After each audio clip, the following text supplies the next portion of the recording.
नमस्कार साथियों, चाहे सत्ता पक्ष में बैठे हुए दल हों या विपक्ष के दल हों, ये जितने भी राजनेता होते हैं इन्हें जनता की समस्या से कोई मतलब नहीं होता है, किसी की पीड़ा से कोई मतलब नहीं होता है, देश समाज से इन लोगों को कोई मतलब नहीं है। यदि किसी व्यक्ति के पास में बड़ी भीड़ है, यदि किसी नेता के पास में बड़ी भीड़ है, यदि किसी संगठन के पास में बड़ी भीड़ है, तो ये दल जो है उसे पूछना लगते हैं। जी हाँ, सहारा के साथ ही जितनी भी ठगी कंपनियां हैं उनके खिलाफ जो लड़ाई लड़ रहे हैं, ठगी पीड़ित जमाकर्ता परिवार के राष्ट्रीय संयोजक मदन लाल आज़ाद और ऑल इंडिया जन आंदोलन संघर्ष न्याय मोर्चा के जो राष्ट्रीय अध्यक्ष हैं बलदेव शुक्ल, जो सहारा के निवेशक हैं, उनकी लड़ाई लड़ रहे हैं। ये लोग नेताओं के पास जो है जाते रहे, लेकिन कोई खास तवज्जो नहीं मिली।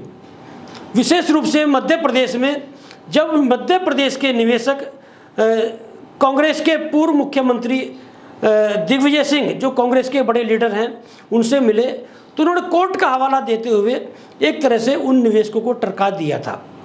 मतलब ये लोग काफ़ी लोगों से मिले, लेकिन संतोषजनक जवाब नहीं मिला। यदि किसी ने संतोषजनक जवाब दिया भी तो कहीं से कोई भुगतान शुरू नहीं हुआ। लेकिन कल जो जंतर मंतर पर एक बड़ी रैली हुई, उसमें इस रैली की विशेषता ये थी कि ऑल इंडिया जन आंदोलन संघर्ष न्याय मोर्चा जो है ठगी पीड़ित जमाकर्ता परिवार के आह्वान पर इस कार्यक्रम में बड़ी मजबूती से भाग लिया ऑल इंडिया जन आंदोलन संघर्ष न्याय मोर्चा ने। और इसके संगठन के जो अध्यक्ष हैं अभयदेव शुक्ल, वो लगातार जो है कहीं ना कहीं मदन लाल आज़ाद और अभयदेव शुक्ल के बीच में कुछ बातों को लेकर एक विवाद था, वो इन्होंने गिले शिकवे दूर करे और दोनों संगठनों ने मजबूती के साथ में प्रदर्शन किया। और दूसरे संगठन भी थे सहारा के साथ ही, जो है चाहे कल्पतरु कंपनी रही हो, चाहे बाइक बोट रही हो, या आदर्श कोऑपरेटिव सोसाइटी रही हो, दूसरी भी जो ठगी कंपनियां हैं उनके खिलाफ जो लड़ाई लड़ रहे हैं निवेशक, उनके जो पीड़ित निवेशक हैं वो भी बड़ी संख्या में मौजूद थे। जब जंतर मंतर पर एक बड़ी संख्या में, हजारों की संख्या में ये निवेशक आए, तो कांग्रेस के जो लीडर हैं दिग्विजय सिंह, जिन्होंने इन्हीं सहारा के निवेशकों को टरका दिया था। हम लोग सर हर चौखट पे दे चुके, आप रह गए थे इस मुद्दे को आप ही हल कर सकते और कोई नहीं कर सकता। हमारा आपसे निवेदन है कि इसको आप राज्यसभा में उठाइए और सहकारिता मंत्रालय से आप जवाब मांगिए, क्योंकि वो ही इसके जिम्मेदार है। किसके लिखा है निवेदन है आप सर, आप थोड़ा सा इसको देख लीजिए, रिक्वेस्ट है।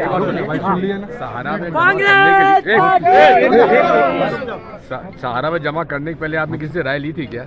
नहीं सर, राय वाली बात नहीं है, बात हम आपके पास समस्या लेके आए, आप उसका निपटारा करो और आप ही कर सकते हो। कोई सहारा नहीं है, ऐसी कई कंपनियां हैं, झूठी कंपनियां हैं, झूठी नहीं मानेंगे हम लोग, नहीं झूठी नहीं मानेंगे सर, इसमें समस्या है। आप इसमें जहाँ तक सहारा का मुझे मालूम है, सुप्रीम कोर्ट के अंदर ये मामला पूरा अटका हुआ है और उनके वहाँ पैसा जमा है। सुप्रीम कोर्ट को ऑर्डर करने हैं कि जाके इसको करे, इसी के लिए हम चीफ सेक्रेटरी क्या कमेटी है, उसके सामने आप उसको देखो। सहकारिता मंत्रालय के अंडर में है, वो रियल एस्टेट हाउसिंग का इसमें 15 आप इसको अध्ययन कर लेना सर। आप 1 मिनट, ये सहकारिता मंत्रालय के अंडर में सोसाइटियों का भुगतान मांग रहे हैं हम, रियल एस्टेट हाउसिंग का चल रहा है वो सुप्रीम कोर्ट में केस। कौन सा है ये सोसाइटी का अमित शाह सहकारिता मंत्रालय। ये सोसाइटी कौन सी है? ये सोसाइटी अलग है, क्रेडिट सोसाइटी कंपनियां हैं सारे, क्रेडिट कोऑपरेटिव सोसाइटी और स्टार मल्टीपल सोसाइटी। एक बात यह है, आप नॉन बैंकिंग फाइनेंस कंपनी की बात कर रहे हो, सोसाइटियां सहकारिता मंत्रालय। सुन लो, नॉन बैंकिंग फाइनेंस कंपनी अलग है। हाँ, नॉन बैंकिंग फाइनेंस कंपनियों ने लोगों से पैसा जमा करवाया है और वो पैसा दिया नहीं है, आप उसकी बात कर रहे हो, उसकी बात कर रहे हो ना। तो ये वो मंच पर पहुंचे और उन्होंने दावा किया कि वादा किया निवेशकों से कि जहां पर कांग्रेस की सरकार है उन प्रदेशों में हम भुगतान शुरू करा देंगे। कितने साल लगेंगे? 500 रुपये अगर आप हर बार देंगे बनाने वाली जो 25,000 करोड़ बैंक में जमा है और मुझे बताया 80,000 करोड़ जमा है, नहीं 86,000 करोड़ रुपए, ब्याज समेत 1.5 लाख करोड़ रुपए, ये जो भी है चारों सोसाइटी केवल एक ही सहारा चलती है, इसके अलावा भी तो बहुत सारे चिटफंड ठगा ये सबके साथ। सर आपकी सरकार आएगी तो क्या आप भुगतान करेंगे? पूरी तरीके से इस मामले में सर ये आरोप लगते रहे कांग्रेस के टाइम में ये सब हुआ था, लेकिन ये बीजेपी वाली कहते हैं, आप क्या कहेंगे? मैं तो ये कहूँगा प्रश्न इस बात का नहीं किस सरकार में सरकार आज डबल इंजन की सरकार किसकी है? भाजपा की है। वो तो करे डबल इंजन यहाँ तो चला है सर राज्यसभा में सर आपकी तरफ से किस तरह से राज्यसभा आपकी ओर से किस तरह से? बिल्कुल।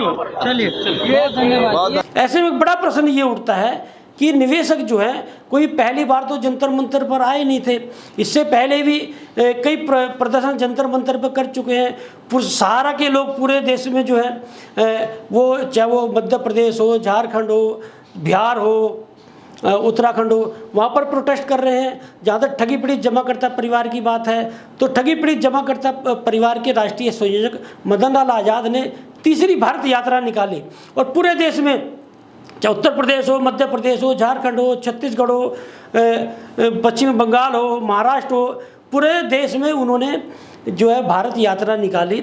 तो ये जितने भी विपक्ष के दल हैं, सत्ता पक्ष के दल हैं, कोई बहुत बड़ा सहयोग तो नहीं मिला।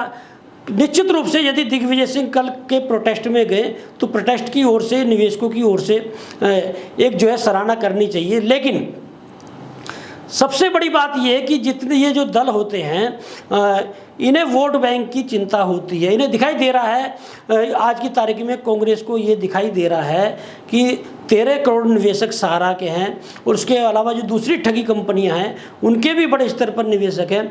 ये माना जा रहा है कि देश में 50 करोड़ निवेशक ठगी पीड़ित हैं। और सबसे बड़ी बात इसमें यह देखने को मिल रही है कि हाल में जो गृह मंत्री अमित शाह हैं, जो सहकारिता मंत्रालय भी देख रहे हैं, उन्होंने सारा रिफंड पोर्टल यदि लॉन्च किया तो उसकी बड़ी बात ये रही कि देश भर में जो आंदोलन चल रहा है, चाहे वो ऑल इंडिया जन आंदोलन संघर्ष न्याय मोर्चा का हो, ठगी पीड़ित जमाकर्ता परिवार का हो, और दूसरे संगठन हैं या दूसरे निवेशक हैं, इन लोगों ने जो देश भर में जो आंदोलन किया, एक बड़ी संख्या में जो है उनकी जो है गैदरिंग दिखाई दी और एक नारा दिया इन्होंने, पहले भुगतान फिर मतदान। तो एक दबाव सरकार पर बना, सरकार ने कि सारा रिफंड पोर्टल लॉन्च करके एक शुरुआत कराई कि 10,000 रुपये जो है शुरू में मिलेंगे। हालांकि वो चुनावी लॉलीपॉप माना जा रहा है, लेकिन कहीं ना कहीं जो है वो निवेशकों का दबाव रहा, वो संख्या का दबाव रहा, वो वोट बैंक का दबाव रहा, वो आंदोलन का दबाव रहा। तो ये जो आंदोलन चल रहा है इस समय सहारा के खिलाफ, दूसरी ठगी कंपनियों के खिलाफ, इस आंदोलन के जो निवेशक हैं उनका जो वोट बैंक है और जो भारतीय जनता पार्टी से नाराज महसूस हो रहे हैं, केंद्र सरकार से नाराज दिखाई दे रहे हैं, उनकी नाराजगी को भुनाने के लिए कांग्रेस पूरी तरह से लगी हुई है।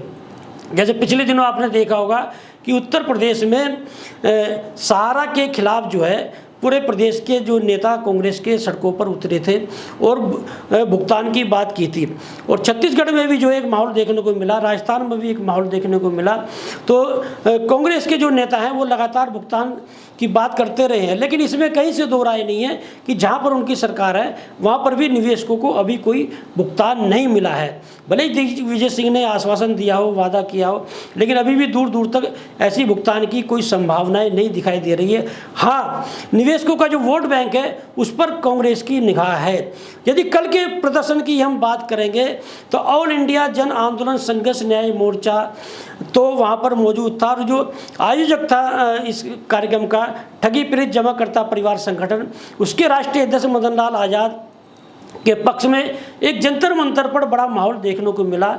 और जिस तरह से निवेशक जो है उनकी तारीफ कर रहे थे, तपस्वी के रूप में जो है एक छवि निखर के आई मदन लाल आज़ाद की, एक गांधीवादी नेता के रूप में एक छवि जो है उभर कर आई मदन लाल आज़ाद की, और एक फ़कीर नेता के रूप में छवि उभर कर आई मदन लाल आज़ाद की। सारे निवेशक जो एक माहौल वहाँ पर ये बना था कि अभाव में रहते हुए मदन लाल आज़ाद ने पूरे देश के निवेशकों को अपने मान सम्मान और अधिकार की लड़ाई लड़ने के लिए एकजुट किया और हज़ारों लोग वहाँ पर देखने को मिले। और जिस तरह से वहाँ पर नारेबाजी हुई, जिस तरह से वहाँ पर भाषणबाजी हुई, निश्चित रूप से केंद्र सरकार को ललकार दिया गया। और हालांकि इस कार्यक्रम में जो है वो संसद के घेराव की बात थी, लेकिन अंत समय में ऐसी कुछ रणनीति बनी कि वहाँ पर जो है भाषणबाजी के बाद में संसद के घेराव के कार्यक्रम को स्थगित करना पड़ा। उसमें मदन लाल आज़ाद का ये कहना था कि वहाँ पर कुछ जो है माहौल ख़राब हो सकता था, वहाँ पर कुछ अंदेशा था माहौल ख़राब होने का, और बड़े स्तर पर आने वाली जो रणनीति बनेगी एक बड़े स्तर पर तैयारी की जाएगी। और ये भी बात चल रही है कि देश में एक बड़ा मोर्चा बनाया जाए जिसमें सारे संगठनों के जो मुख्य लोग हैं उन्हें लेकर, जैसे किसान संगठन है देश भर में सैकड़ों संगठन है, लेकिन एक संयुक्त किसान मोर्चा जो है उसके बैनर तले जो बड़ी लड़ाई लड़ी जाती है, तो एक जो निवेशकों की लड़ाई लड़ी जा रही है विभिन्न संगठनों के बैनर तले, एक मोर्चा बनाने की बात भी जो है वो निवेशकों की चल रही है कि एक बड़ा मोर्चा बनाकर उस मोर्चे के बैनर तले बड़े आंदोलन हो और व्यक्तिगत स्तर पर संगठन जो है वो आंदोलन करते रहे। कल का जो आंदोलन था एक बड़ा दबाव जो है वो सरकार पर जो है उस आंदोलन का बना, क्योंकि जंतर मंतर पर जो है वो एक बड़ी गैदरिंग दिखाई दी। इसमें एक बड़ी बात देखने को ये भी मिली कि ये कार्यक्रम रामलीला मैदान पर होना था, लेकिन जो जानकारी मिली रामलीला मैदान पर अनुमति नहीं मिलने की वजह से ये कार्यक्रम जंतर मंतर पर करना पड़ा। लेकिन कुल मिलाकर निवेशकों का एक बड़ा माहौल जंतर मंतर पर देखने को मिला। एक बड़ा आगाज जो है निवेशकों ने दिया, और ये निवेशकों ने वहाँ पर यदि मदन लाल आज़ाद की आप बात करो तो मदन लाल आज़ाद ने सीधा सीधा ऐलान कर दिया है सरकार को, यदि भुगतान नहीं दिया जाता है तो एक देश में जन क्रांति जो है वो छेड़ी जाएगी, एक जन आंदोलन छेड़ा जाएगा, एक क्रांति होगी। और विपक्ष के नेता पर भी ज़्यादा विश्वास मदन लाल आज़ाद को नहीं है। उन्होंने दावा किया है कि देश में यदि सरकार नहीं सुनती है, भुगतान नहीं करती है, तो एक जनता की सरकार स्थापित की जाएगी, एक जन आंदोलन के माध्यम से एक नई सरकार का गठन होगा। और जो निश्चित रूप से इस समय जो है देश में जिस तरह की सत्ता के पीछे चाहे सत्ता पक्ष के दल हो या विपक्ष के दलों में भाग रहे हैं और जन समस्याओं से कोई सरोकार नहीं है, तो ऐसे में एक जन आंदोलन की एक संभावनाएं देश में दिखाई भी दे रही है। जैसे किसान संगठन है, पिछले दिनों पहलवानों का आंदोलन हुआ, और भी कई आंदोलन, मणिपुर का मामला है जो है एक तेजी से उभर रहा है। देश भर में जो एक व्यवस्था का माहौल है उसको लेकर देश में एक बड़ा आंदोलन छिड़ सकता है। और विशेष रूप से जो देश के जो निवेशक हैं 50 करोड़ से ऊपर के निवेशक माने जा रहे हैं, एक बड़ा देश में बदलाव करने की तैयारी में है। सहारा के साथ जो दूसरी ठगी कंपनियां हैं उनके निवेशक, अब देखना ये होगा कि देश में क्या माहौल बनता है, सरकार इस आंदोलन पर क्या को देखते हुए क्या निर्णय लेती है, और जो विपक्ष के लोग हैं इस आंदोलन से कितने प्रभावित होते हैं। लेटेस्ट खबरों के लिए सब्सक्राइब करें हमारा YouTube चैनल